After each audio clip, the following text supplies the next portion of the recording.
Look Podcast. We're here at the All Look Podcast.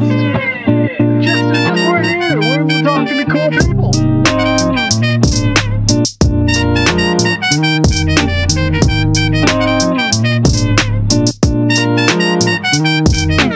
Hey guys, welcome back to the podcast. How you doing, Shelby? I'm good. How are you, dude? I'm doing good. Thank you so much for taking some time out to talk to me. I really appreciate it. And you were just in Spain, right? Am I correct on that? Yeah, I was. I was just at Extreme Barcelona, or Urban World Series. And Right. yeah, just out there for about a week. It was a lot of fun. Okay, well, before we get into too much of that, let's kind of talk about who you are, how you got into the scooter industry, and kind of what you do. Yeah. So my name is Shelby Grimnes, and I've been scootering and in the scooter industry since 2005.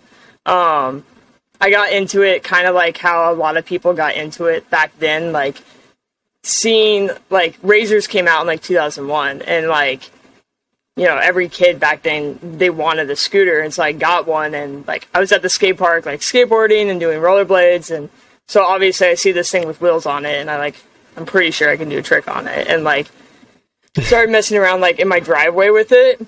And then, but I would never take it to the skate park because I didn't see anyone in the skate park with a scooter, so I just never took mine there. Right. And then I think I saw RVM and RVM 3, and Yeah. a month after I saw that video part, Addison McNaughton showed up to my local because he was going to school at University of Arizona. I lived up in Tempe, so he came up from Tucson on the weekend and was riding Tempe, and I was oh, okay, this is sick. So I took my scooter to the skate park and met Alex Stedman and this dude named Charles who used to ride in Arizona a long time ago, and met those dudes, and I just started riding with them and shooting photos with them, and yeah, and that's how I got involved. And at the same time, I picked up a camera in 2005 around the same time, and really got into photography. So I kind of my photography kind of grew up with scootering in a sense as well. Yeah, you're one of the main scooter photographers in the entire industry. So that's awesome that you've been doing it for that long. So in 2006, how old are you now? I'm 30. 30? Okay, gotcha. How many people started, how was the scene in Arizona back then, back when it all kind of started? Because I think of California, kind of, because that's where you saw all the videos and stuff, but how was the scene in Arizona when you started? I want to say the scene was actually, looking back at it now, the scene was really strong. We had, this crew called the Arizona Scooter Crew, ASC, and this is back in the MySpace days, so we'd edit our usernames on MySpace, and it'd be Shelby and then parentheses ASC, and but there was a ton of us, Alex Stedman, he obviously everyone probably's heard who Alex Stedman is, but then there's a whole, and then Sean Cardwell, the Grape Slushies, they it was us three and then a bunch of other dudes who kind of just came in and out, and then Big White and then Ernie, they were around. So thinking back at it now and seeing how many of us from Arizona are still around, Ernie and Big White are at Woodward killing it there, Sean came to the vault, and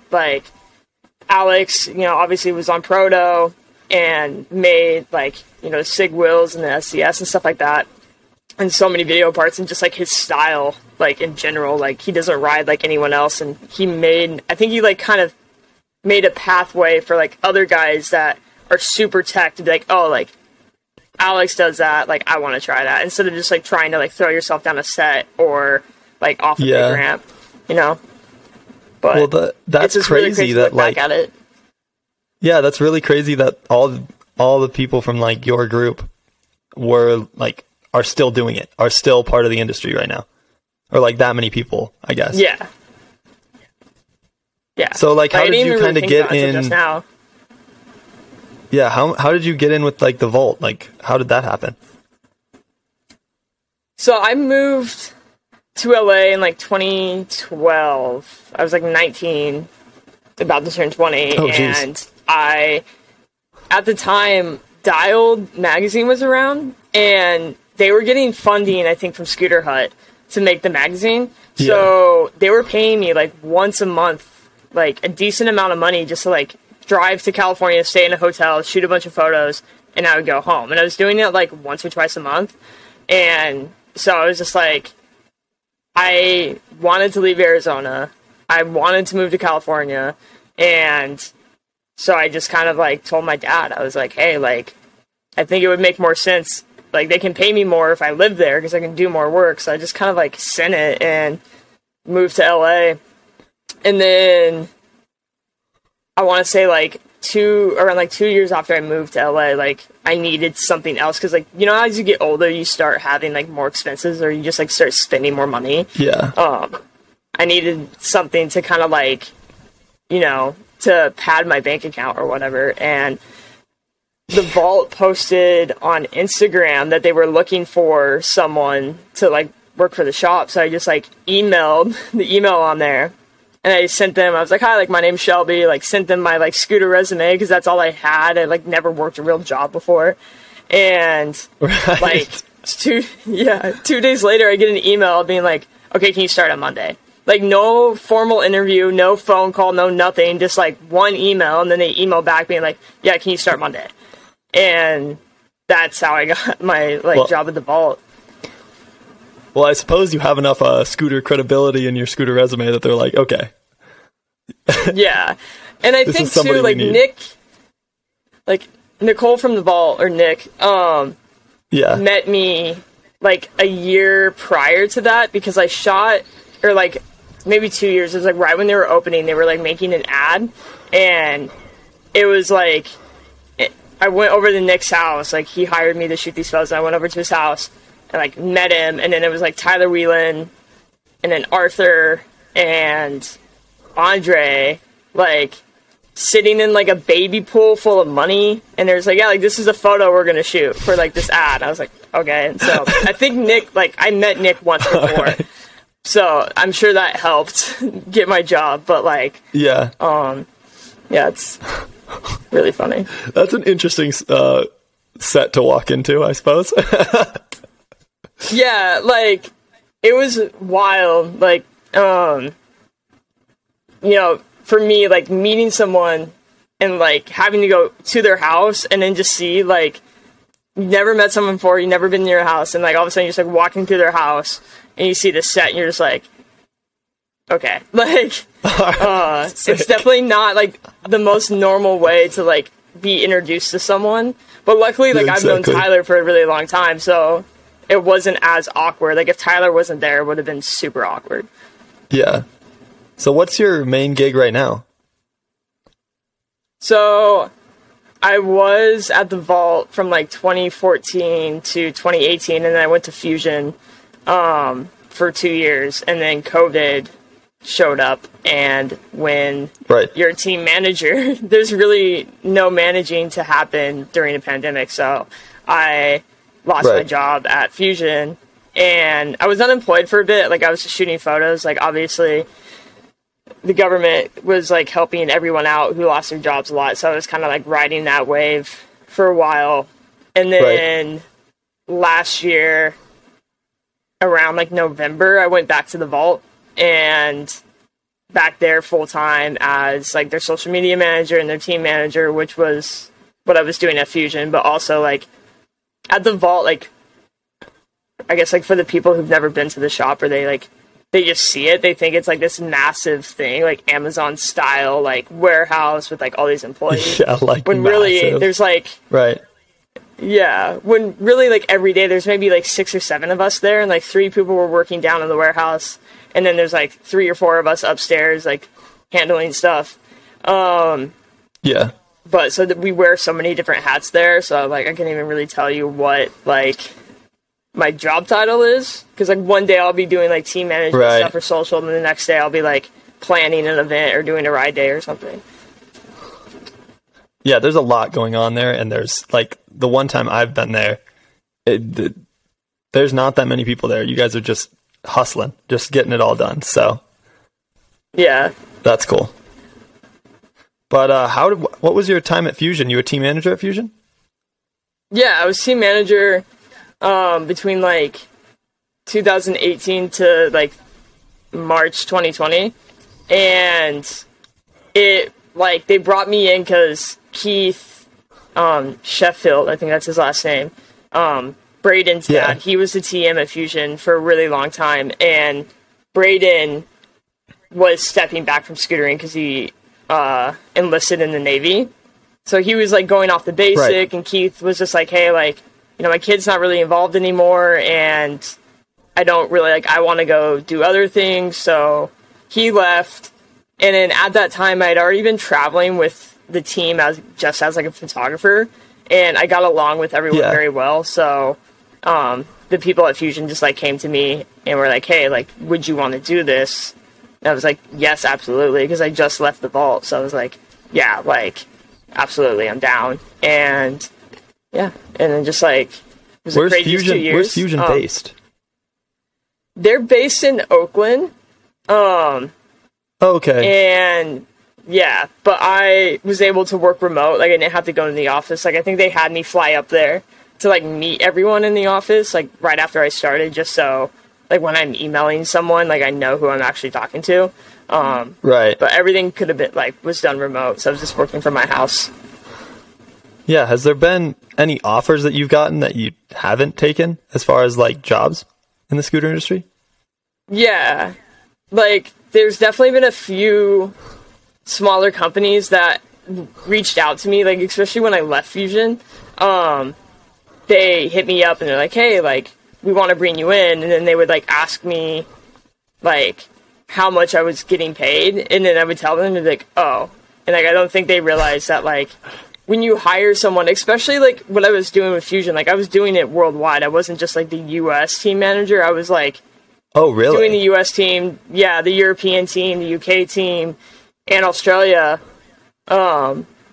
It was like a lot of work, and it was like a part-time job, but like at the same time they had me go to Europe for a month, and I was working every single day. So I was like explaining to them, being like, hey, yeah, like it's actually kind of like more work than you guys think it is, so I would have to turn it down. But at the same time, like here in the States, there isn't a lot of opportunity to get a job within the industry. Right.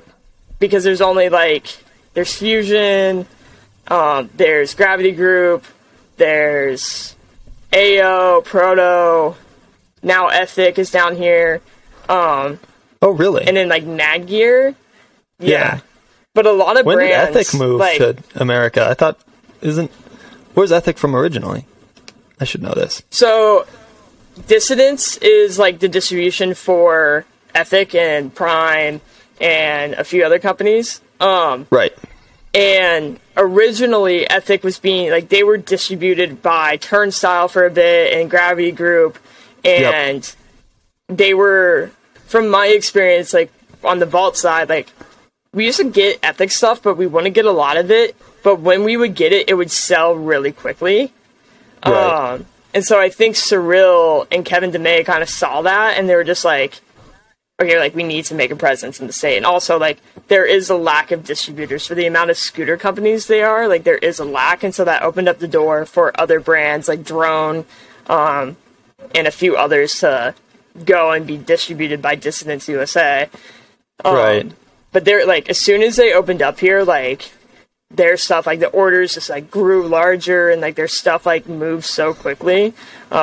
Just because I think Ethic itself is, like, one of the perfect examples of how to run a scooter brand.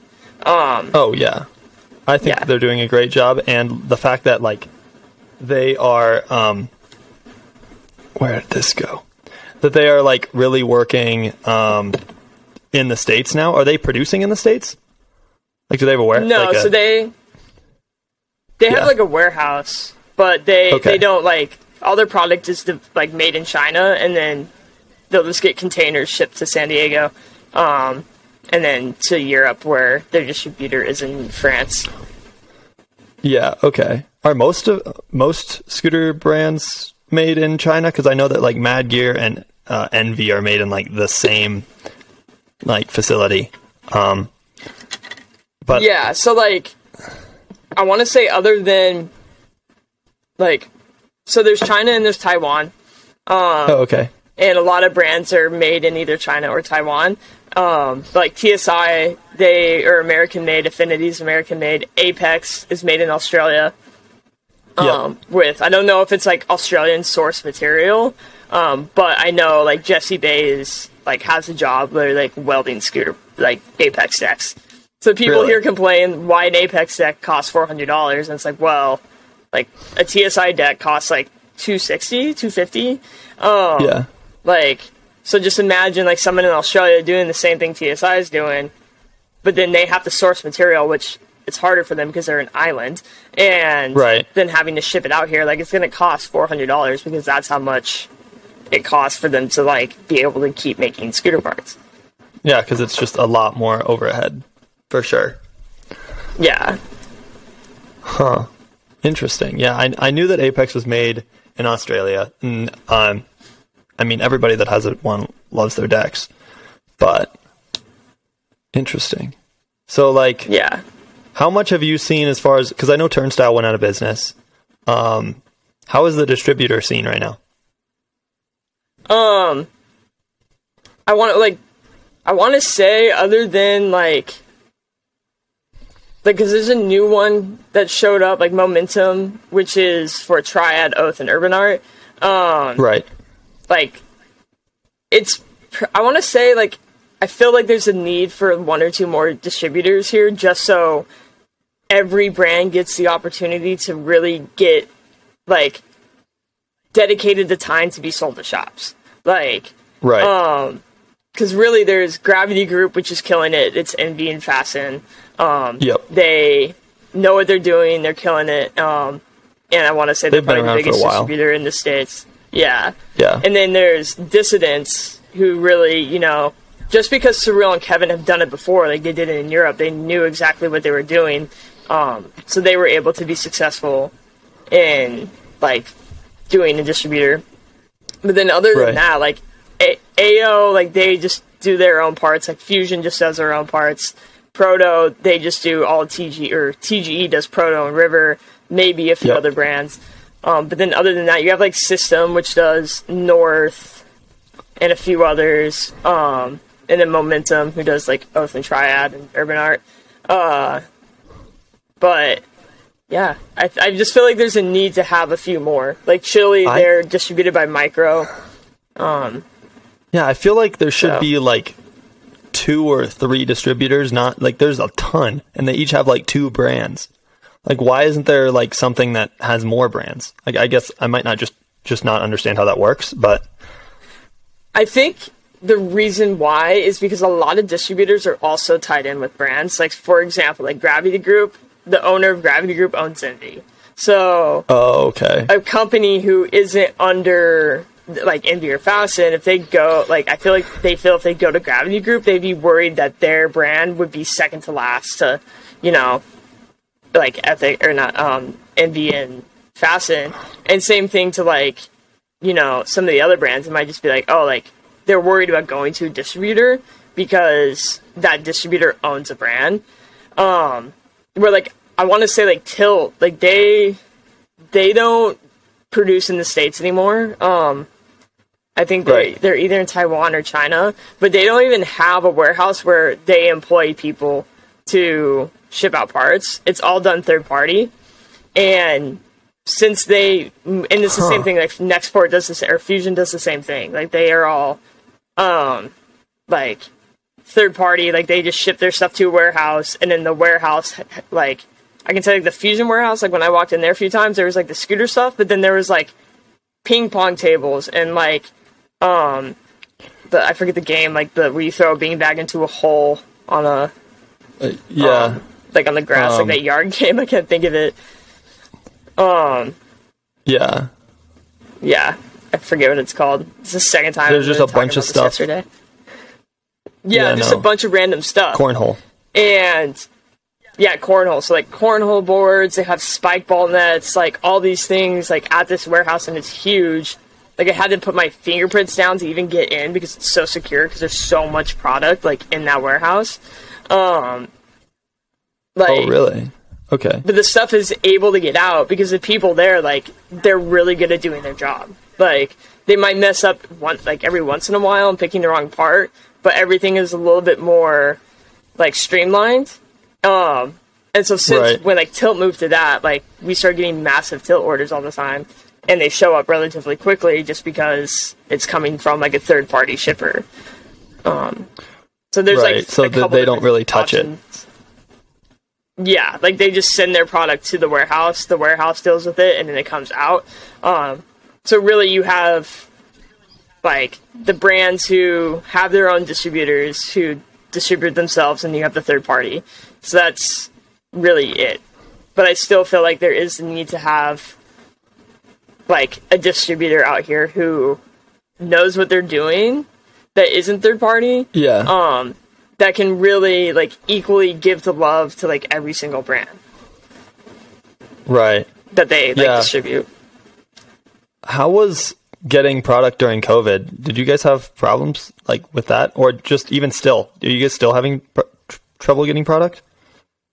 I wasn't there during like the height of COVID, like in 2020, but I do remember like it wasn't so much like there was a product shortage, and it was because of like the factories in China like just didn't have people there because China was going in and out of lockdown. There wasn't any boats to like get stuff on, and I remember like I started back at the vault right when it was like the first big rush of stuff getting imported back from China, because like China was finally kind of open, we were open, the economy was like, you know, relatively strong because they were just pumping us with stimulus money, and there was like a traffic jam at the port, like the port of LA. Like there was boats docking for weeks, like waiting to get into the port, because they didn't have enough staff. So I think like even when like finally there was no more product shortage, there was a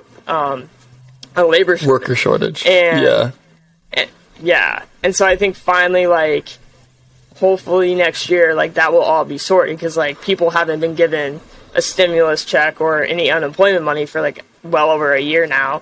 So hopefully like people are finally like, yeah, I need to go find a job and, you know, get back to like kind of where we were pre-COVID. Yeah, I've been seeing this whole thing recently where it's like I have lots of friends who are just graduating college, and they're all talking about how they can't find jobs. And yet I have all these employers that I talk to who are like, oh, we can't find workers, we're always short-staffed. And I'm like, why? Like, shouldn't this be easier? But I guess, do we just have too many educated people that we don't have those jobs, but we have all these like service jobs that we can't fill? Yeah, like example, like myself, like I didn't go to college. Like I went to college for like a semester, and then that's when I was like, hey, like I want to move to California because I have this opportunity to do all this cool stuff right now, and I don't want to like waste it away like for 4 years at ASU, like sitting in a classroom, and like really give myself the chance to like be the scooter photographer that people want to hire in the future. Because like I had this dream that scootering was going to get bigger, bigger, and bigger, and it has.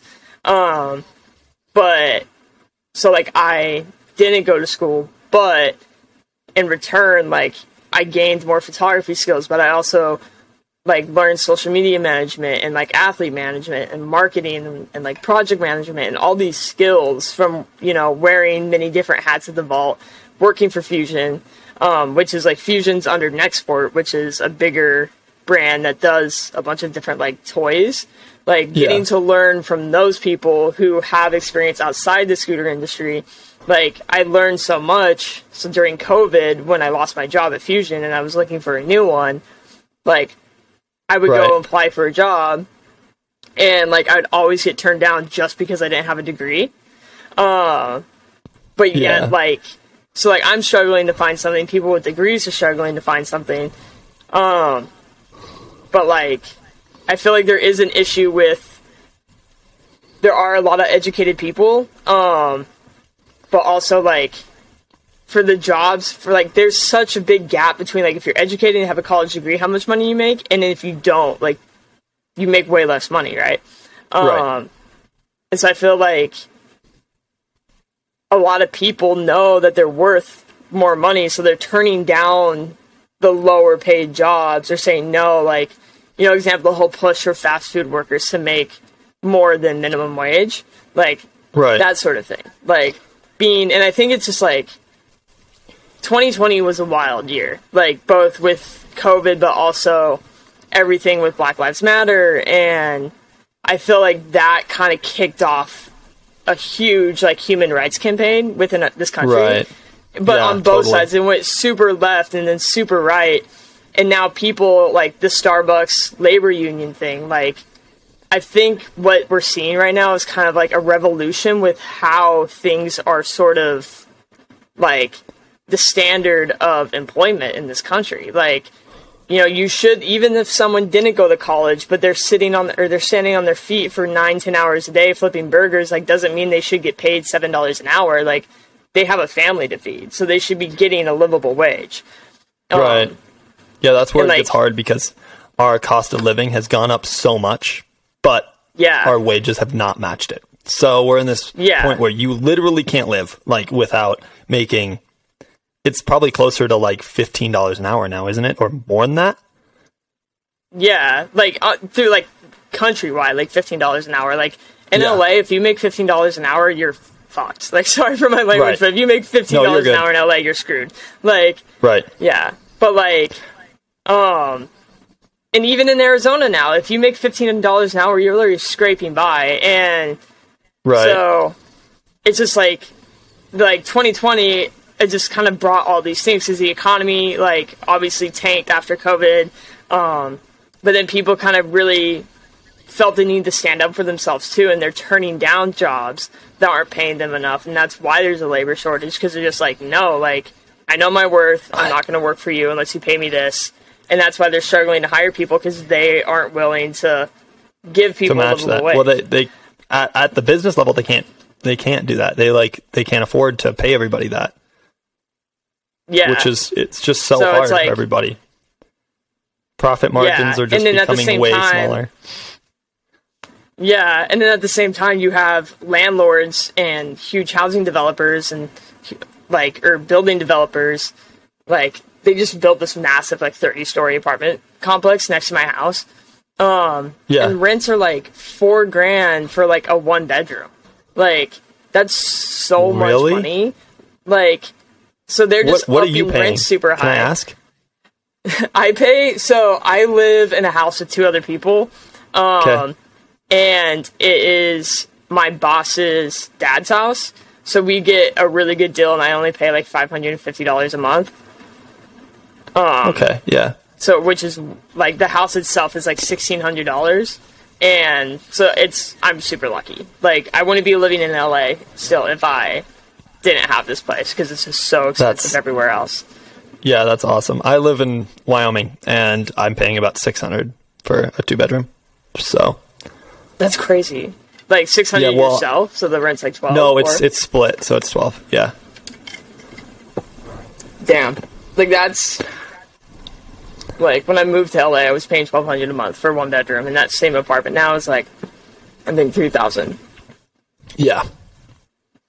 Yeah, that sounds about right. But yeah, here also minimum wage is still like $7.25, so, which is nuts. Like, there's no state minimum wage; it's just federal.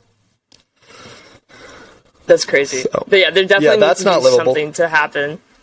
Yeah, like, they need to make affordable housing.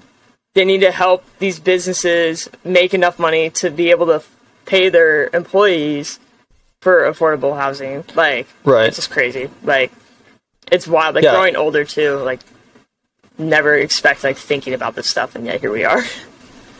Yeah, it's like moving anywhere for me, it's like, it's so hard. It's like, sure, there's this job, I get paid $90,000 a year or something, but if I'm living in LA, or if I'm living in Washington DC or New York, like, $90,000 isn't, after like rent and food, is not going to be that much on top.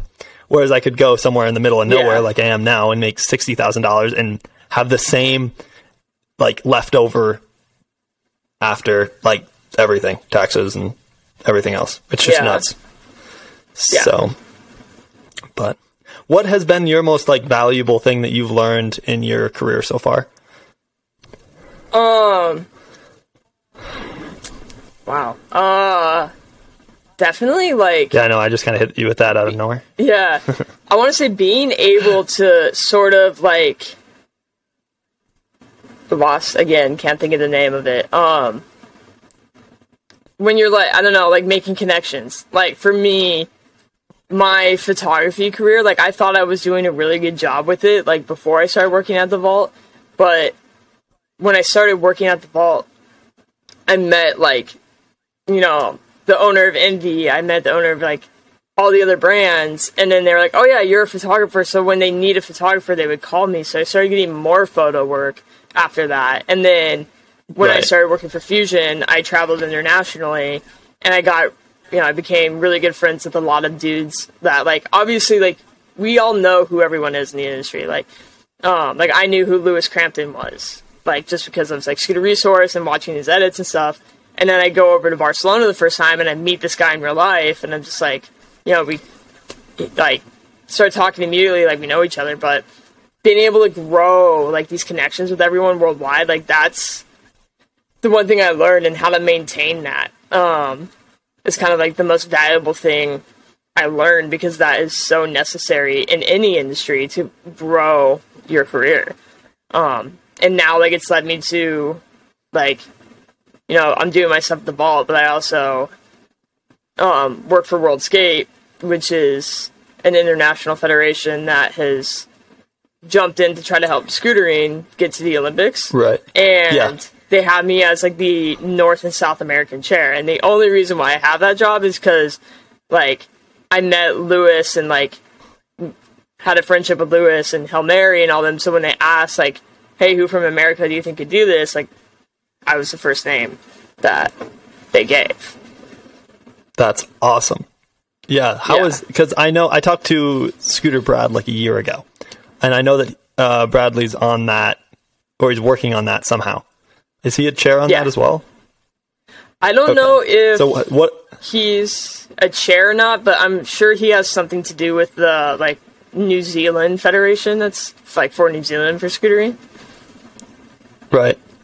But what is it looking like for scootering? Or have you heard anything as far as the Olympics that is possible? Yeah. I mean, we entered, so a few months ago we put in an application for LA 2028. And from what I'm hearing, there is a really good chance that the IOC will accept that.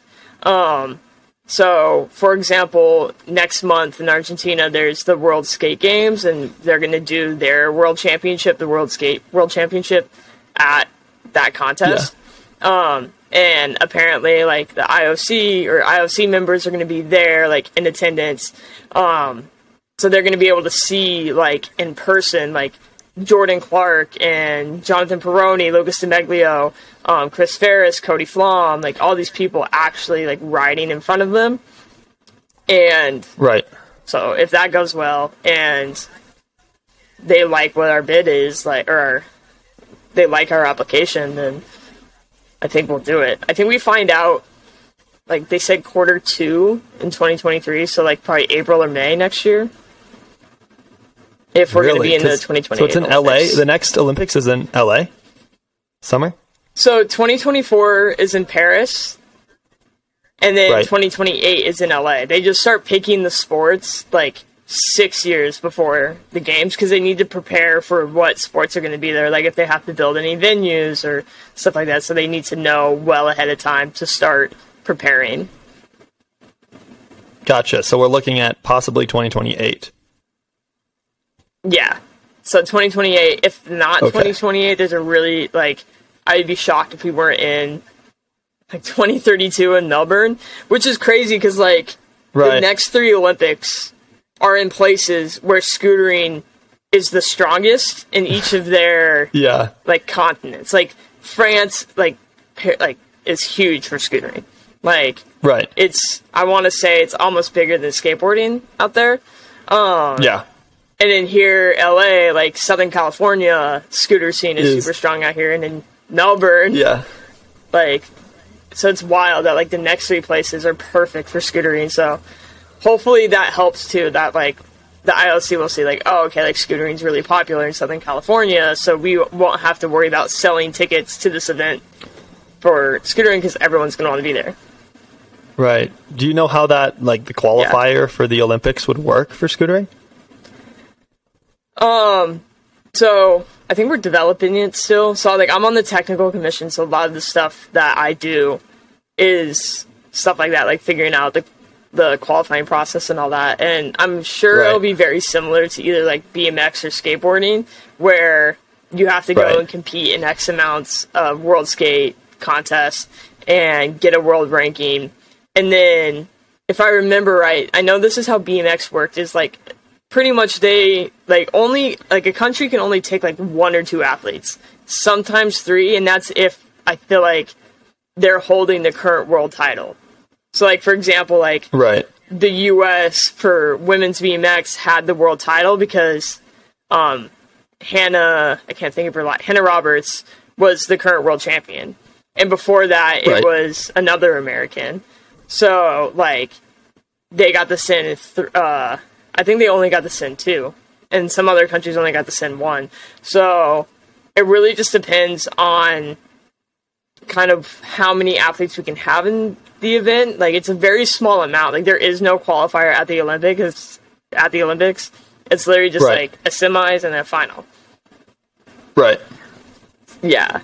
So what have you been working on? Just be like a lot that you're excited about.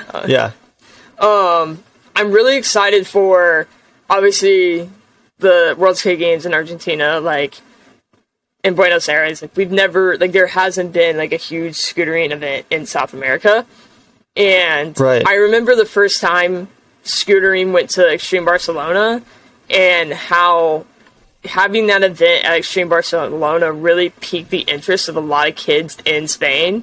And now you're seeing some of those kids who went to, like, the first Scooter World Championship at Extreme Barcelona, like they picked up a scooter and now they're competing at Extreme Barcelona. That's nuts. Like, so I'm hoping it gives people in Argentina the opportunity to see scootering and like hopefully pique their interest, but also get the opportunity to see how the scene already is there. Because I know there's a scene in Argentina and other like Brazil and stuff like that, but since no one goes down there a lot, like I think Ethic went to Colombia a couple of years ago. But other than that, you're not seeing like a ton of scooter brands go to South America for trips or ride days or anything like that. So you don't really know what the scene looks like. So I think we'll get to see the scene a little bit. And what I'm hoping is like the response from that, like people will get interested in riding scooters in South America, and then you'll start seeing people come up from South America.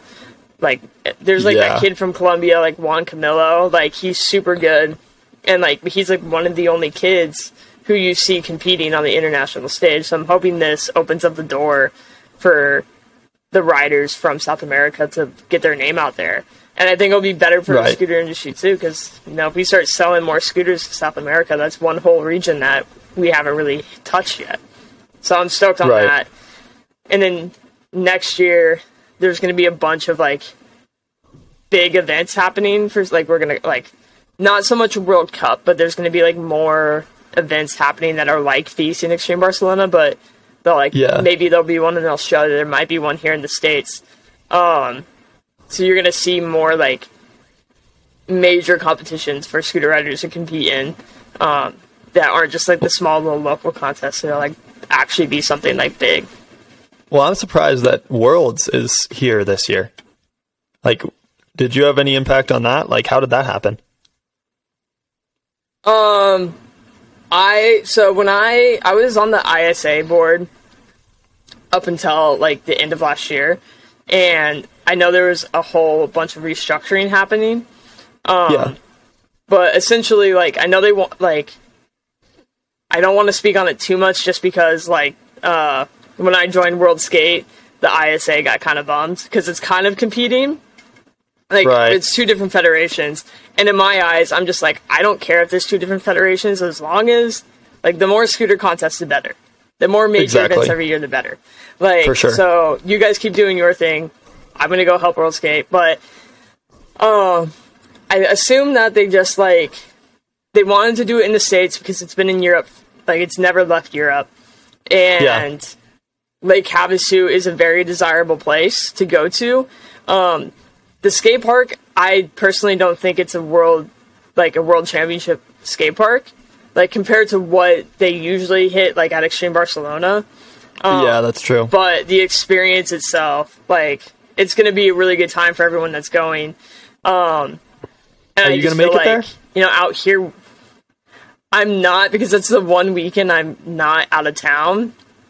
Oh, yeah, I gotcha. And so I just decided, like, and, like, I'm going to Lake Havasu on Friday for Sovereign Street, so don't really want to make that drive twice in 2 weeks. Oh, right, because there was a different event every weekend, like, this whole month, right? Yeah, like, it's literally Sovereign Street and an outlet, then Worlds, ISF, and then I think there might be a weekend without something, and then there's the Street World Championship for Worldskate in Argentina and outlet for, and then the next weekend is for Park in Buenos Aires. So it's like literally like the next 6 weeks there's something almost every weekend. Yeah, that's a lot of driving to Havasu for you, isn't it? Yeah, so I'm just showing, especially because, like, I have to be in Buenos Aires the whole, like, scooter event. So Park and Street, like, our Street is 1 week and then Park's the next. So I have to be there for over, like, I think almost like 3 weeks. So I'm definitely trying to, like, enjoy any time I have at home before leaving for that long too. Well, why did you leave ISA for, Worldskate or whatever? So, I've been with I was with the ISA for a really long time, and the old leadership at the ISA really struggled with actually taking what their rider committee was telling them and actually implementing it. Like, for example, like, a rider asked for, like, certain changes to the format, and a lot of riders agreed with that rider, and they didn't change it. And then it just turned into, like, they wouldn't give us any information. Like, if we're on your rider committee and you're like, our job is to, like, help you make decisions that affects the riders, and instead they would just, like, withhold information and stuff. And it got to the point where, like, literally I felt like I was just wasting my time and my energy on it.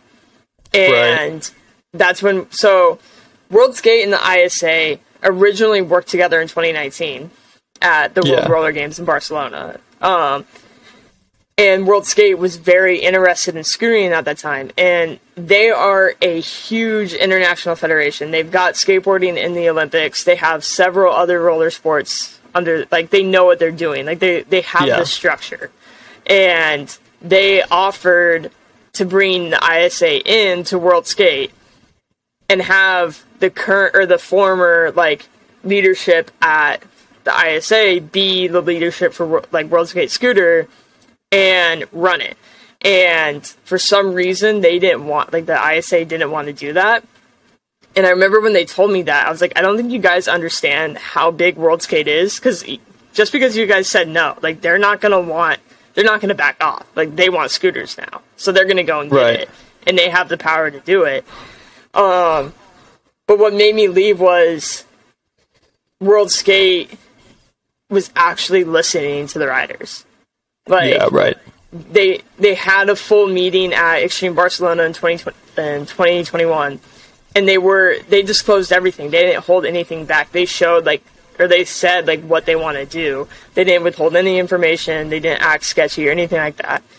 Yeah. And then when they formed the International Technical Commission, like, they literally just made sure it was people who, like, are actively in the industry and who have the respect of the riders and who really care. So that's why it's like myself, Lewis Crampton, Matty Cervolo, and then Hail Mary from Finland, like all people who've been around for a really long time who have an amazing repertoire with the community, and they let us make the decisions. Like, we write the rule book, we make the format, like we pick the park design, like we have full say in that.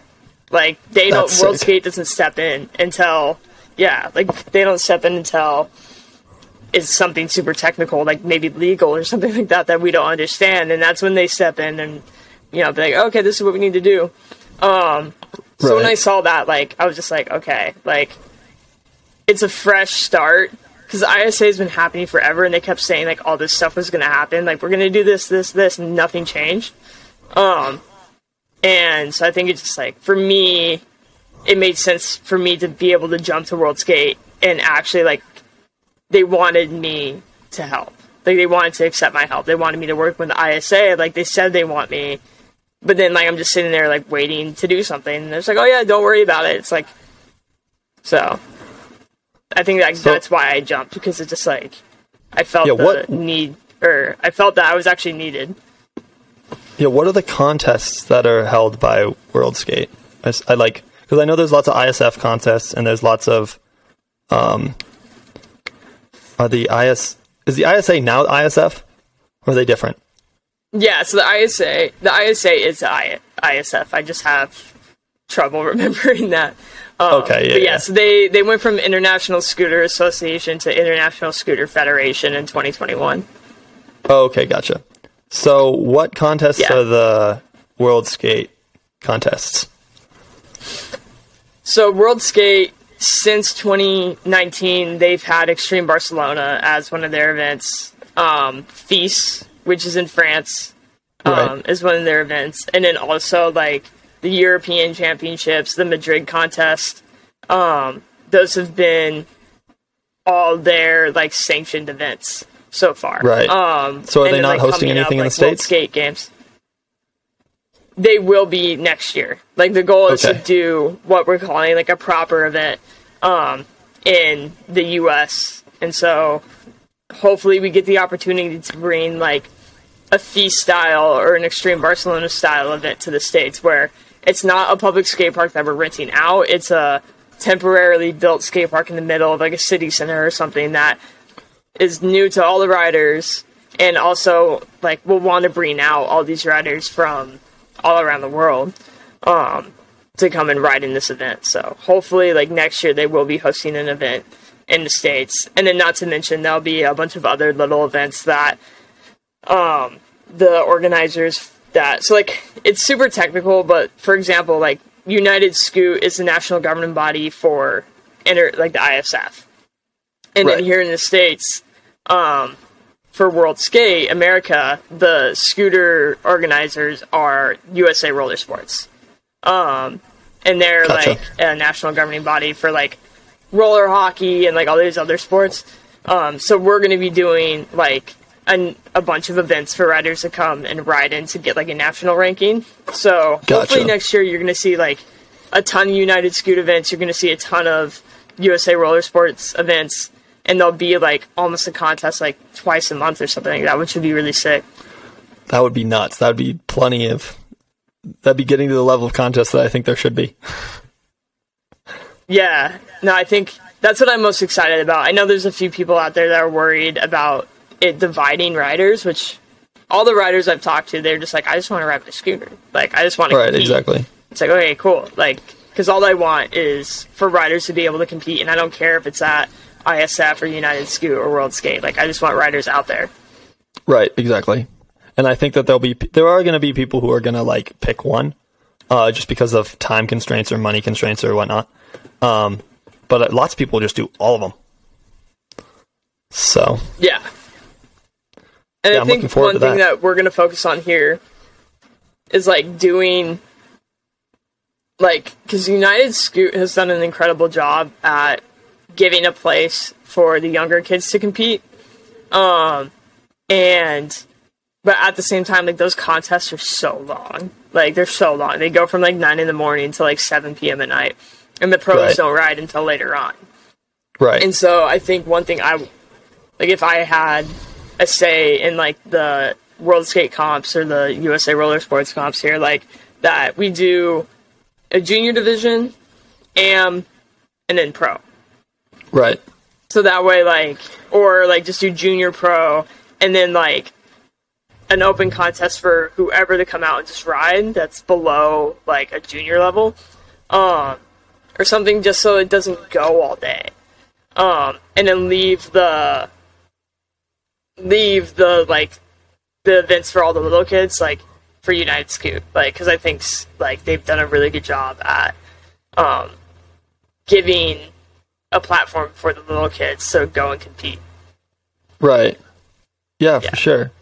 I was talking to kind of switching subjects here, but I was talking to a skateboarder who rides for Pal Peralta, and he talks a lot about teams going and doing visits to like actual skate shops and going there and talking with the people who own it and the people who are there and the employees and building that relationship.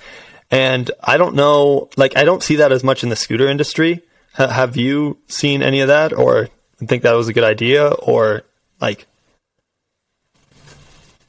Yeah, I mean, I want to say back, like, in 2015, 2016, like, we saw a lot of brands that would come into the vault.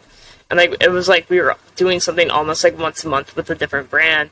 And especially around the time when the SC contest was happening. Right. We'd see a lot of shop visits. And that kind of slowed down after, like, 2018. And now it's super rare. Like, I mean, the Scooter Farm, they do a great job at hosting, like, events for pros to come into the shop and, like, not only, like, talk with the people at the shop, but they also get to meet, like, all these kids. And so I'm hoping, like, next year that we can start doing more shop visits, but also, like, getting out to skate parks and doing more ride days and stuff like that. Right. And getting, you know, the sport, like seen again. Because, like, you can only keep a kid's interest for so long unless they are deeply invested in the sport. Like, they're probably going to fall out at some point. So, but I know for me, like, when I grew up skateboarding, like, meeting my favorite pro skater, like, really, you know, helped me, like, still be invested in skateboarding. Right. Because I think that those, like, the intimate, more visits with, like, communities and the community events are what really bring people in. Maybe it's not a mass amount of people, but you're getting a few people who are dedicated. And I just have not seen that in the scooter industry as much as I've seen it in, like, say, skate or even BMX. So, yeah. So I'm hoping that's something. I know I was talking to Envy, or one of the guys at Gravity Group a couple weeks ago, and that's one thing we were talking about is, like, getting back to skate parks, getting back into shops, like, actually doing face-to-face events. Right. Because I feel like that really helped. Like, we saw a major boost in scootering in, like, 2016, 2017, and that was partly to do with the YouTube bump with, like, Tanner and, like, the Funk Bros. But also, like, it was because a lot of riders were, like, getting to skate parks and, like, interacting with kids and really piquing interest. And I think that, like, in 2018, the industry really saw, like, a drop. Like, we were up, and then we just shot down. And a lot of brands since then are, like, really afraid to invest their money into doing these events because they don't see an immediate return on investment. Like, they are like, oh, I don't want to do it. And it's like, well, like, we kind of have to, because that's what we grew, like, that's what we grew the sport on. Like, right. Well, it's interesting because it feels like the only way you can get people or, like, actual companies to a shop is through, like, a street jam. So there's all these street jams happening, which I think are good, but, like, I don't see any company investment in, like, the actual places that sell their parts as much as I think there should be. Yeah, like, I mean, when we did the LA Street Jam, when Ruben organized it back in July, like, we did something with Tilt, but it was just, like, a sample sell. Like, pretty much they needed to clear out a bunch of samples they just had laying around. and they just shipped it all to the vault, and then we did like a sample sell. But like the turnout was huge, and I was just like, you know, we need to get back into doing stuff like this. Like if there's a ride day, if there's a contest, like it's unfortunate there isn't like a ton of shops in Vegas or like Lake Havasu, because with the ISF and with Stop in the Street, like it'd be the perfect opportunity to like go out and do something in those communities. Right. But I think that's also where there's kind of a lack. No, I think there's like a bike shop or a skate shop that sells scooter stuff. But that's also kind of the issue too, is like... That's kind of boof, actually. Yeah, like there is, you know, obviously there's the Vault, the Scooter Farm, Scooter Zone, and like a bunch of other shops that just only sell scooters. But a lot of shops are like bike shops. So they're not necessarily interested in doing a shop visit. Like they're just like catering to, you know, the parents that come in asking if they have a scooter for their kid. Like, right. So that's why I think ride days are super important. Like, because you don't need a shop necessarily. You just need a skate park to go to and meet a ton of kids. And then hopefully that also piques the interest of like potential shop owners being like, oh, like maybe I should open up a shop in my community instead of these kids having to order online. And then they don't know how to, like, dial their scooter, so they drag it to a bike shop, and they make some poor bike tech who doesn't understand scooters, like, get on YouTube and try to figure out how to, like, dial an SES. Like, right. You know? Yeah. Yeah, that's definitely been something that I've seen. Just as far as, like, there's not that many... There's a lot of bike shops that sell scooters, but there's not nearly as many scooter shops. Like, almost every town is a skate shop, right? But there's very few scooter shops. And the sport is growing at a rate that, like, there could be. Like, there's a lot of scooter riders, especially out west. Yeah, easily. Like, I feel like there could. But, like, the last couple of years, like, especially right now, like, there's no way that someone can go and open up a scooter shop. Like, maybe in, like, a year or two, once the economy sort of, like, levels back out. But, it's tough. Like, I was in, like, that's one thing that I kind of saw in Europe. Like, it's not just here in the States where there's that issue. Like, in Barcelona, right? Like, Barcelona is, like, one of the destinations for every scooter rider. And yet they don't have a shop that's in the city of Barcelona. Like, I think the closest shop is, like, Radical 360, which is outside of town. Like, you have to, like, get a cab and, like, go over this hill, and then you can go to the shop. Interesting. And there was a shop there, but they just weren't making enough money to sustain themselves. But then, like, in Paris, like, I remember we visited Nomad. I think it was called Nomad.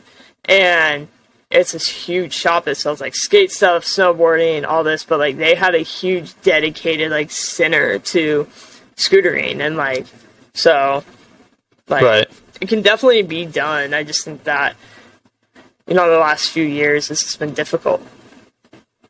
For sure. Well, I have, like, in your eyes, what does scootering need? Like, what would help scootering just in general? Maybe grow, maybe just the industry or the vibe. I don't know. What do you think scootering needs? So I think it needs a combination of, like, more contests, like, more things for people. Like, if you think about team sports, like, scootering isn't a team sport, but, like, when you play in a team sport, you're playing at least once a week, if not several times a week. And, like, so for the scooter riders that ride contests, like, this is more for, like, the contest guys, like, being able to get out there, like, at least once a month and ride in an event, like, that's going to keep you more active. Like, there's not going to be this dead space where we used to see, like, ISF Worlds that happen in, like, June. And then all of a sudden, there's nothing for the rest of the year. And it kicks back off. And that's why I'm glad everything's pushed back to October, because it's more spread out. But, like, more scooter contests, more ride days, and also, like, Outlet. Like, Outlet is easily one of the sickest contests I've ever been to. And it brings back, it's sort of a ride day vibe, but with a contest at the same time. And it's just a huge session with all your homies, and you're just throwing down, and it's absolutely insane.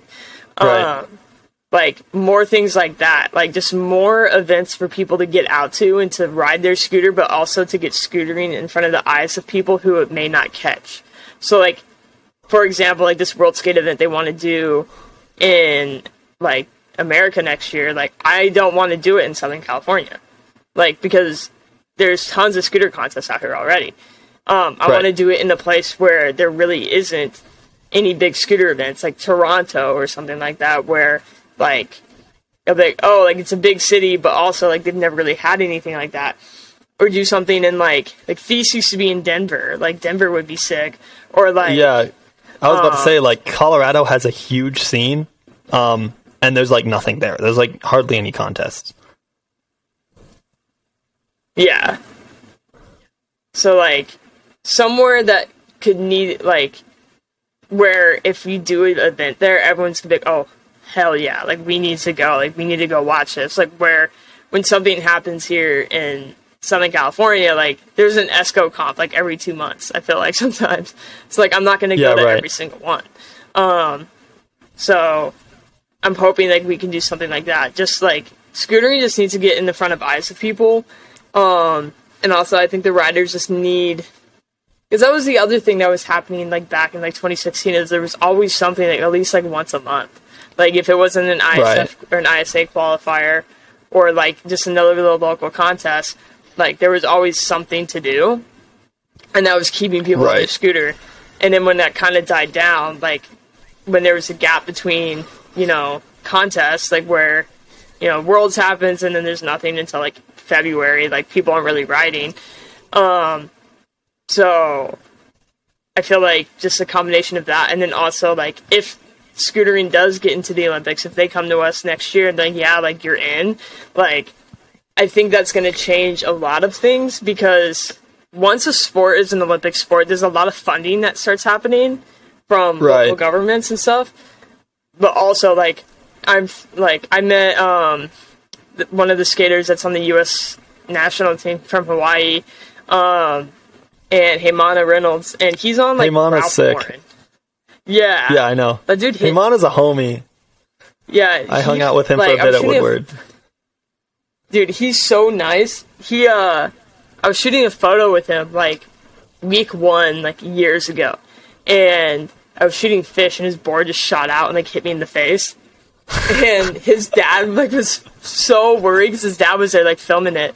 And I was like, yo, it's okay, like it's all good, like it happens. Like Woodward took care of me, like it's the first time I've ever had to do like a workers' comp situation. But like a few years later I'm watching the Olympics and Heymana's dropping in. I'm like, yeah, that guy hit me in the face with his skateboard. Like no, I have a video of Heymana trying to tail whip my scooter and I think it's so funny. That's amazing. He's such a cool dude. Him and like Jagger, like a lot of the dudes on the Olympic team are all super cool, but like Heymana's on Ralph Lauren. Like he's sponsored by Ralph Lauren. Like how dope is that? Like that's not like you wouldn't think of an action sports athlete being on like a Tommy Hilfiger or Ralph Lauren, like, but yet Ralph Lauren wants to invest in the Olympic athletes, so they pick up Heymana. Like that's going to start happening in scootering. Like you're going to see riders get a Toyota sponsorship just because they're like a potential Olympic athlete. Like it's not just going to be Red Bull, Monster, and Nike. Like it's going to be Red Bull, Monster, Nike, Adidas, but also like all these random companies that you've never heard of, or that scooter riders would necessarily never associate with action sports, but yet they're going to want to invest in these athletes. Which is so sick. I'm so excited for that, because that'll bring so much more money into the sport and people can actually make it their job, which is the dream, right? Yeah. So, like, exactly. And that's the other thing, too. Like, if, for example, like, I'm assuming Jordan Clark is the highest paid athlete at Mad Gear. Like, I'm assuming that's the deal. Maybe him and, like, Juzzy. And, but, like, once Red Bull and Monster come in, like, they could easily start paying Jordan, like, maybe, like, double what Mad Gear already pays them. Hopefully, that's what I mean. And, like, then all of a sudden Mad Gear can go to him and be like, hey, like, because now you're focusing on promoting Red Bull so much, like, we're going to step back on your pay so that we can afford to sponsor other athletes that don't have the big sponsorship money, you know? So I think like that Right. will also be cool. It's like give the opportunity for brands to afford to pay like the smaller riders out there. Like, right. like, you know, Pierce and like all these other dudes who are really good, but they're not at that like Cody Fahm, Jordan Clark, Jaden Sharman level.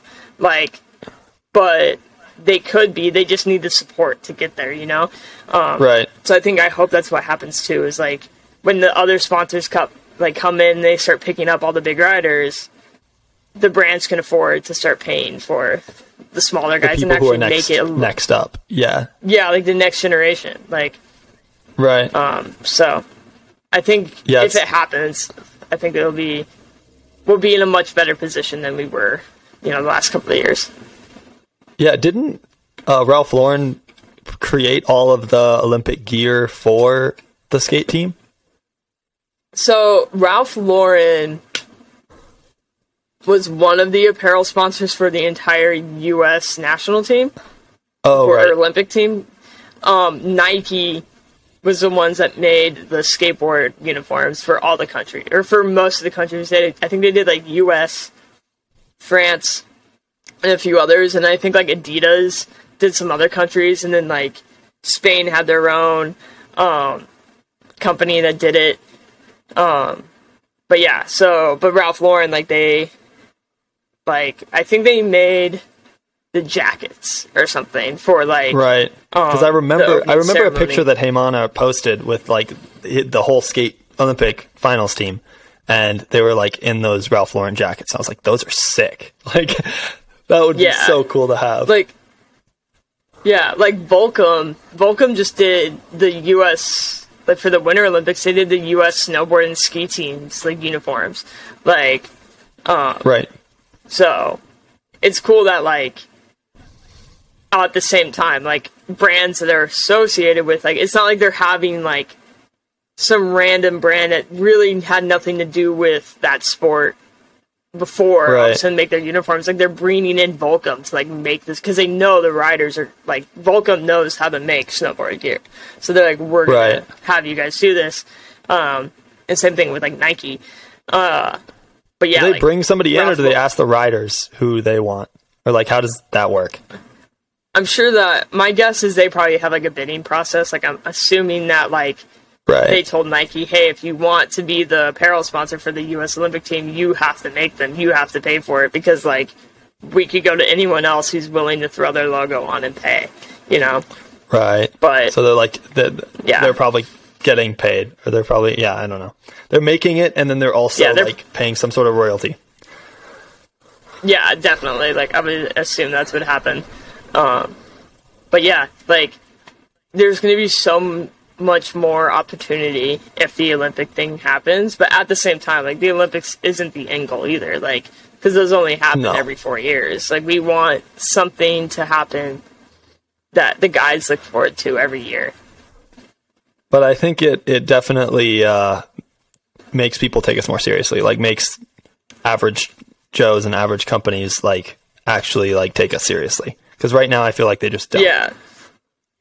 Yeah, I mean, even when like I was looking for a new job, like in between Fusion and when I went back to the Vault, like I have my resume, but it's all scooter companies, and they're like, oh, like what is scootering? And like they don't take me seriously. It's like I literally ran like marketing and social media for a brand. Like that's all that should matter. But yet, because they've never heard of the brand or scootering, they don't take it as serious. So like, what kind of weird startup is this? Yeah, exactly. Like so.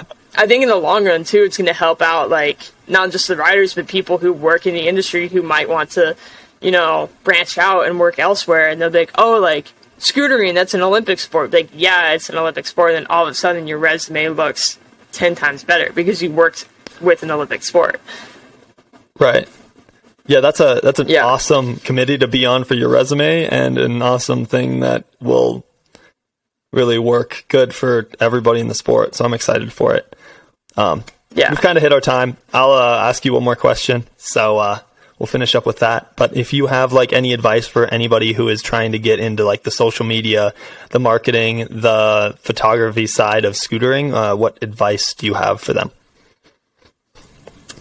I think for, like, advice I would give for the photography stuff, like, just try to shoot photos, like, every single day or every single time you go to the skate park. Like, take your camera and just shoot photos. Like, because you're only gonna, like, for me, I taught myself how to shoot photos. Like, I got advice from a bunch of photographers, but, like, I knew everything by the time I took my first photo class. Right.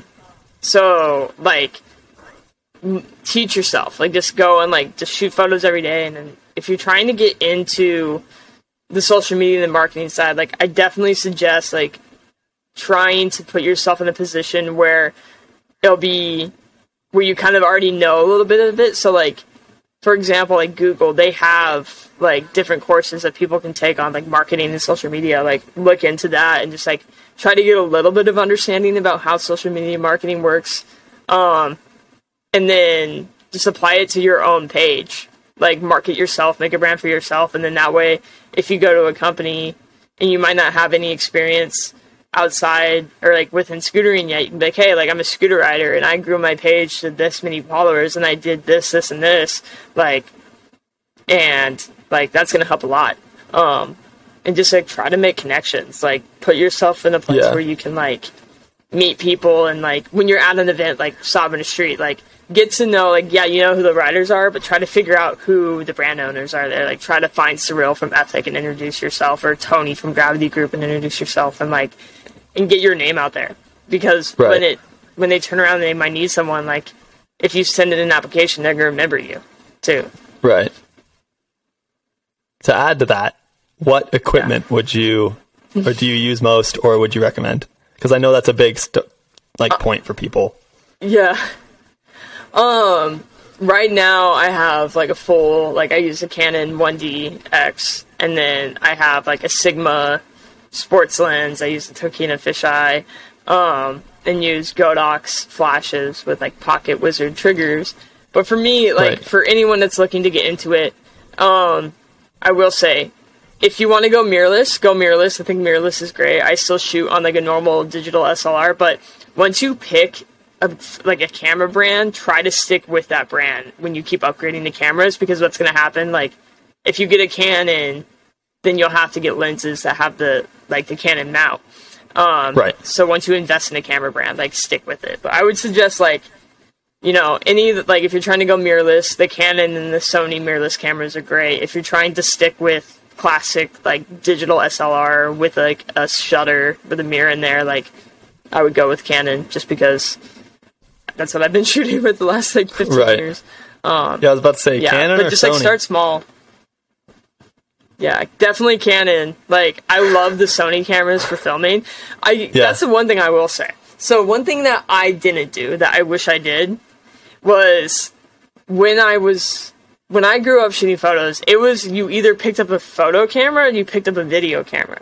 These days, you can pick up both, like, because your camera can do both. Like, teach yourself both things, because the one thing that the companies are looking for the most is someone that can do both. And that's, like, I struggle on the video side. Like, I know how to film, because that's what I started doing before I shot photos, but, like, I never was able to focus. Like, I had to do one or the other, where now you can do both. So, like, get yourself a camera that's good for photo and for video, and learn how to do both. And, like, you can go to a brand and be like, hey, I can make you an edit, but I can also get you photos. And then they'll be like, oh, okay, perfect. Like, that's my biggest piece of advice. I know lots of people are picking up Sony A-series now, and those, I mean, everybody that has one loves them, but I mean, I'm partial to, like, Canon. Like, I had a 90D before. I have a Blackmagic now, but the Canon 90, the D series is nice. Like, they're good stuff. So yeah. And they even have now, like, the R series, which is their mirrorless camera. Like, so I have the 1DX, and that's the full professional body, like, photo camera. Like, but they have, I think it's the R3. Yeah, the R3 is the 1DX for mirrorless. And, like, that's my next camera. Like, just because it's lighter, it's newer, like, mirrorless is what everyone's switching to these days. But also has very good, like, video capability, where if I can get into the filming stuff if I wanted to. Right. Sweet. Well, thank you so much, Shelby, for taking some time out today and talking to me. I really appreciate it. I had fun, and I'm sure everybody else did as well. And thank you guys all for listening again, and I'll have another episode of you guys in a couple weeks. Thank you all for listening, and